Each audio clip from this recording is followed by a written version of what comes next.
আসসালামু আলাইকুম ওয়া রাহমাতুল্লাহি ওয়া বারাকাতুহু। কী অবস্থা প্রিয় ছাত্র ভাই বোন, তোমরা সকলে কেমন আছো?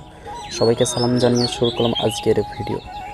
আমি বলি আর তোমরা এক কাজ করো, তোমরা সকলে এই বাংলা বই বইটা বের করো এবং কপোতাক্ষ নদ এই কবিতাটি বের করো এবং খাতা কলম নাও, কলম দিয়ে সুন্দরভাবে দাগাই নিও। আমি যেগুলো বলি সেগুলো পাশে লিখে নিও, তাহলে আর তোমাদেরকে বইগুলো পড়া লাগবে না। ইনশাআল্লাহ পরীক্ষাতে তোমরা সুন্দরভাবে পরীক্ষা দিতে পারবা। তো আমাদের আজকের কবিতার কপোতাক্ষ নদ লিখেছেন মাইকেল মধুসূদন দত্ত। সতত হে নদ তুমি পড়ো মোর মনে, সতত তোমার কথা ভাবিয়ে বিরলে। সতত শব্দের অর্থ সব সময়, আর নদ হলো নদী শব্দটার পুরুষবাচক শব্দ। বিরল মানে নির্জনে, একাকী। কপোতাক্ষ নদ হলো একটা ছোট নদী যা কবি মাইকেল মধুসূদন দত্তের গ্রামের বাড়ির সাগরের পাশ দিয়ে বয়ে গেছে। এই নদের সাথে রয়েছে কবির ছোটবেলার নানান স্মৃতি। ফলে কবি যখন নিরিবিলি একাই থাকেন তখন কবি এই নদের কথা ভাবেন। কপোতাক্ষ নদের কথা সব সময় মনে পড়ে। কবিতাটা লেখার সময় কবি বিদেশে ছিলেন। মাঝে মাঝে তার ছোটবেলার দেশের স্মৃতি মনে পড়ে আর ছোটবেলা সেই কপোতাক্ষ নদের কথা ভাবেন। সতত যেমতিল লোক ঈশার স্বপনে, শোনে মায়া মন্ত্রধ্বনি তব কলকলে। দূরাই এ কান আমি ভ্রান্তির ছলনে। যেমতি মানে যেমন, নিশা মানে রাত, মায়া মন্ত্র মানে অবাস্তব কথা, জুড়াই ভ্রান্তি হলো ভুল। যেমন রাতে মানুষ স্বপ্ন দেখে, এই কবি একইভাবে কপোতাক্ষ নদকে নিয়ে অনেক স্বপ্ন দেখেন।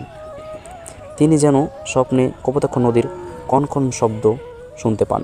বহু দেশে দেখিয়াছি বহু নদ দলে, দেহের তৃষ্ণা মিটে কার জলে। তো বিদেশে তিনি জীবনে অনেক নানা নদ নদী দেখেছেন, কিন্তু কপোতাক্ষ নদের মতো তৃপ্তি মেটাতে পারে না, কারণ কপোতাক্ষ ছিল তার ছোটবেলার বেড়ে ওঠা সঙ্গী। তাই এই নদের সৌন্দর্য অনুভব করে এর জলে তার তৃষ্ণা মিটেছে। দুগ্ধ স্রোতে রূপী তুমি জন্মভূমি স্থনে, মায়ের বুকে যেমন দুধ বয়ে যায় তেমনি কবি এখানে তার জন্মভূমিকে তার মায়ের সাথে তুলনা করেছেন। কপোতাক্ষ নদ যেন জন্মভূমির বুকের ওপর বয়ে চলেছে। আর কি হবে দেখা যতদিন যাবে? বহুদিন বিদেশে থেকে কবি মনে সন্দেহ হয়, আর কি আমি কপোতাক্ষ নদের সাথে আমার দেখা হবে যতদিন যাবে? প্রজারূপে রাজরূপ সাগরের দিতে, বাড়িরূপ কর তুমি এ মিনতি গাবে।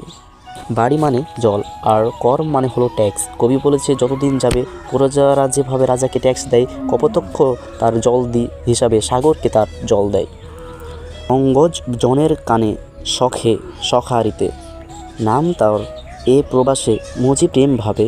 অঙ্গজনের মানে বাংলা মানুষ জনের কানে, শখে মানে সখা বা সরারিতে মানে বন্ধুর মতো করে, মজি মানে মগ্ন হওয়া।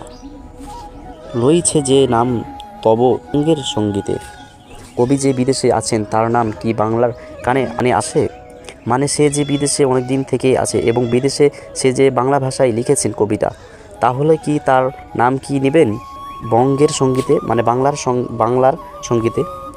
তো বন্ধুরা, আজ এই পর্যন্ত। ভিডিওটি কেমন লেগেছে অবশ্যই জানাবে কমেন্টে, এবং ভিডিওটি ভালো লাগলে অবশ্যই লাইক করে তোমার বন্ধুদের মাঝে শেয়ার করে দিবে। আর হ্যাঁ, বিশেষ করে যাদের সামনে পরীক্ষা তাদের জন্য খুবই উপকার হবে আমার এই কবিতা থেকে দাগিয়ে নিলে এমসিকিউ এবং ক খ এর জন্য। এরপরে যে কোনো অথবা পরীক্ষা পড়ার উপযোগী এমন গুরুত্বপূর্ণ কবিতা এভাবে পেতে যদি চান তাহলে কমেন্টে বলবা। এবং আজকে যদি পেতে চাও ভিডিওগুলো সবগুলো, তাহলে যদি মোট ভিডিওটি আমার 15টা শেয়ার হয়, এবং লাইকের কথা বলতেছি না, 15টা যদি শেয়ার হয়, মানে ভাবতেছো 15টা, আরে বন্ধু তুমি বুঝো না কেন, তুমি একটা শেয়ার করবে, তোমার তো গ্রুপ তো অনেক আছে ভাইয়া, তুমি 2টা শেয়ার করলে তো হয়ে গেল, তাই না? আচ্ছা ঠিক আছে, সমস্যা নাই। ও তাড়াতাড়ি যত করবো তত হবে, আজকে পেয়ে যাবে। যদি আজকে ভিডিওটি 15টা হয়ে যায় তাহলে আজকে ভিডিওটি আপলোড করে দেবো, ঠিক আছে? এবং দাগা বইগুলো পিডিএফ আকারে সুন্দরভাবে আমার কাছ থেকেও পেয়ে যাবা। তো সবার জন্য দোয়া রইলো, আমিও পরীক্ষার্থী, আমার জন্য দোয়া করবেন। আজ এই পর্যন্ত, আল্লাহ হাফেজ।